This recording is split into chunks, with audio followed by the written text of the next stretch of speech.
సుహాస్ గారు అండ్ నిన్న ఒక ఐ థింక్ మార్నింగ్ టీవీలో ఒక యాడ్ చూసాం మీది. ఆ! సమ్ వాంగడ్ సిమెంట్. Felt very happy. అంటే థ్యాంక్ యూ. యాడ్స్‌కి గూడా వచ్చేసారు. సో, ఎలా అనిపిస్తుంది ఈ జర్నీ చూసుకుంటే? బావుందండి. యాడ్స్‌కి వచ్చినందుకు అంటే యాడ్స్ చేస్తుంటే ఇంకొంచెం సినిమాలు రెమ్యునరేషన్ అన్నీ పెరుగుతూ ఉంటాయి కదా! యాడ్స్ చేస్తున్నాం. మనకి ప్రీవియస్ సినిమా గట్టిగా ఉంటే అప్పుడు పెరుగుతాయి రెమ్యునరేషన్స్. యాహ్! హీరోయిన్ యాడ్ గారు చేశారని చెప్పి రెమ్యునరేషన్ పెంచరు. యాహ్! మీరు ఒకటి టీజర్ బాగుంది. సో ఇందాక మా వాడు అడిగినట్టు అండ్ యాక్టింగ్ నుంచి యాడ్స్కి వచ్చారు, చాలా బాగుంది.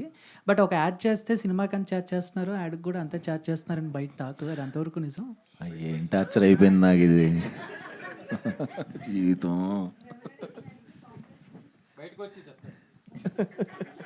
మంచిగానే ఇచ్చారు అంతే. కాకపోతే అనుకున్నంత నెంబర్ లేదు. ఇదేంటో నేను యాక్టింగ్ బాగా చేస్తామని అయ్యి వదిలేసి రెమ్యునరేషన్ బాగా తీసుకున్నా ఇది వచ్చేస్తున్నాను. అండ్ ఇంకోటి స్పిరిట్ కూడా ఆడిషన్ కాల్ వచ్చింది కరెక్ట్గా, మీరు ఏదో ట్రై చేస్తున్నారని.